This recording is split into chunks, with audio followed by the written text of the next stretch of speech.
This story begins in Creek, Michigan. Schwartz Creek is located just outside of the city of Flint, Michigan, a little over an hour northwest of Detroit, with a population of approximately 500,000. There lived Kevin Bacon, who was 25 years old. Bacon was born in 1994 and was from the area. He went to Schwartz Creek High School and then the University of Michigan Flint to study applied psychology. However, Kevin was a lover of styling, so he followed his dream and graduated from Sharp's Hair Academy in Grand Blanc, a nearby town.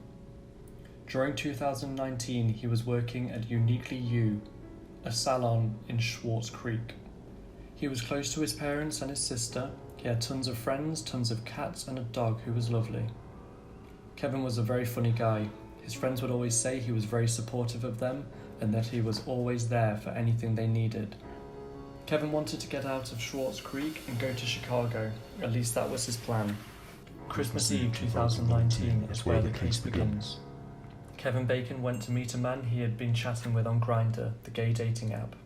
According to Rolling Stone article, Kevin was supposed to have a big family dinner, which he decided not to go to because he didn't want to hang out with certain people.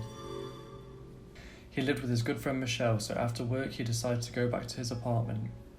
Then he decided to go out and meet new people through the application. And so, on the night of December 24th, he told his roommate he would be back later.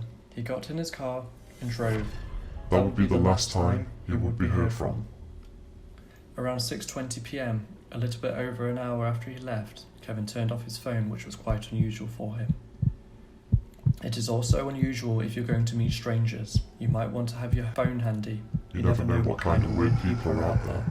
Unfortunately for Kevin, that happened to be the case. The next day, Kevin didn't show up for his family Christmas breakfast, and that's where the fear started. On December 26th, the search for Kevin began and rumours began to spread that he went to meet a stranger on Christmas Eve. He never contacted his family or friends again, which was extremely rare for Kevin. The next day, December 27th, Kevin's car was discovered on Miller Road. Inside the car, they found his clothes, but Kevin had not brought a spare. Along with his clothes, his phone, his wallet containing ID and cash were also recovered. On his phone, he was still logged into Grindr, so the police started tracking the final messages. The final messages sent would be to an Alika Sky Lucas, the real name of Mark Latusnki. If his real name had been known, they would have found a number of police reports on him. Kevin wasn't the first man Latunski had lured to his township home on Terrell Road, Bennington, a few minutes' drive west of Schwartz Creek. On October 10th, 2019, 2.5 months before Kevin Bacon went missing, a 48-year-old man named James Carlson called 911. Carlson had travelled from New York to Michigan via bus, apparently for some BDSM action. It was not a short trip. From New York City to central Michigan via bus, that trip takes about 20 hours. Carlson ended up at a bus station in Schwartz Creek. Latunski picked up James, and James fell asleep in the car. Waking up, tied up in Latunski's damp and dirty basement, Carlson managed to cut loose straps with a butcher knife in the basement and escape from Latunski's sex dungeon. He went out and automatically called 911. Shay, last name 911, where's your emergency? This is going to sound a bit vague. I'm here in Detroit. I'm from New York, and I met this guy at the bus station who offered me a ride, and I'm not even sure where I am. Well, I broke out of this fucking basement, and I need a ride. Okay.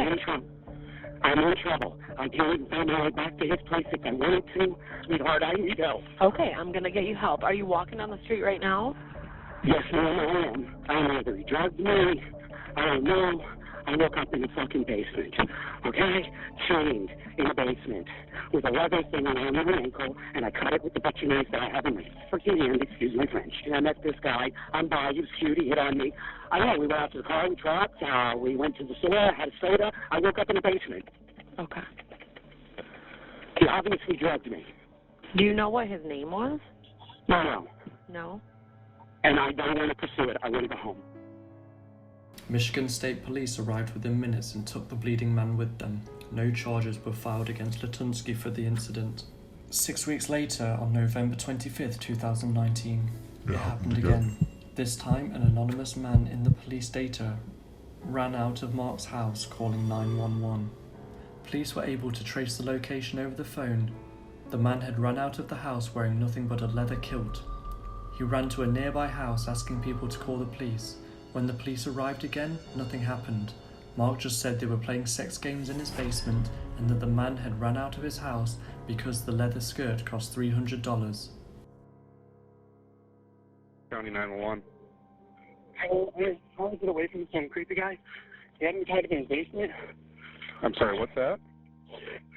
I'm trying to escape from some guy who had me chained up in his basement. He had you chained in his basement? Where are you calling from? I don't know. He's after me. Hey, Z, I need you to go somewhere safe. If you can run up to somebody's house. Where are you at right now? Are you able to get away?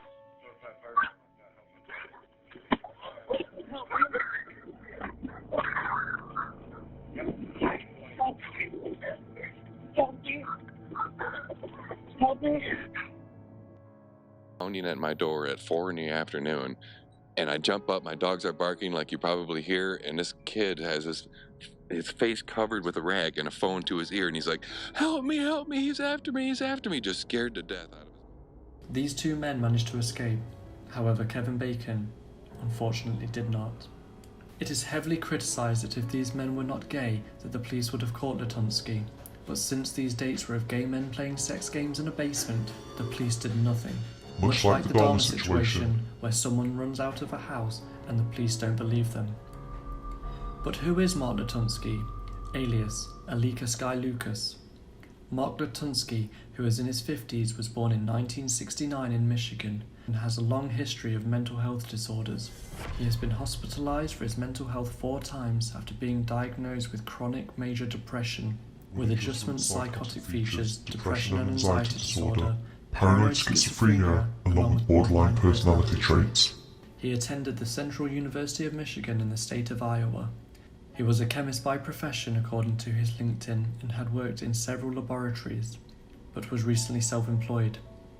In 2001, he married Amy Latunski, a marriage that lasted about 12 years. In 2013, they divorced and together they had 4 children, of whom he lost custody due to his mental health problems because he refused to take medication.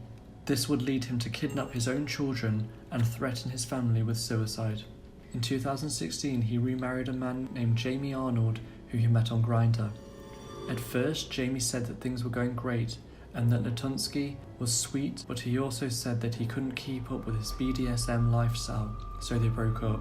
Well, I know the truth, that I'm not running, that I'm in full cooperation, that I'm willing to do whatever I have to do to bring justice, that this man should never be let out of prison. Latunski stayed single, meeting new people whom he sexually assaulted, which brings us back to the Kevin Bacon case. After the police tracked down Kevin's phone, it led them to Mark's house through the messages they found. On December 27th, the police attended the home of Latunski, who said his name was Thomas Edgar Hill, and that he changed his name for his own protection. He seemed to remain calm when the police arrived. They searched the basement and found Kevin Bacon chained to the rafters by his ankles. He was completely naked. Court documents revealed disturbing details about how Bacon died. Latunski later admitted to police that he stabbed Kevin, slit his throat, and then hung him from the rafters by rope. He also told police that he had fried and eaten Bacon's testicles and planned to use his blood and bones to fertilize plants and his muscles to make jerky.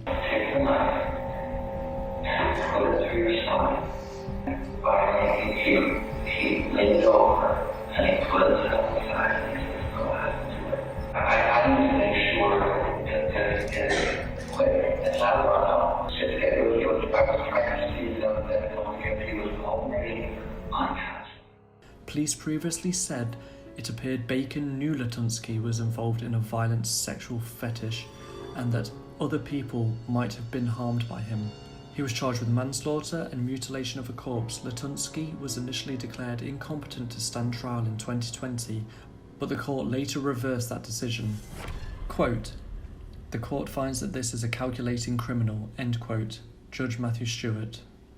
Latunski pleaded guilty in September and was convicted of first-degree murder and was sentenced to life in prison in October 2022. If you enjoyed this content, like and subscribe.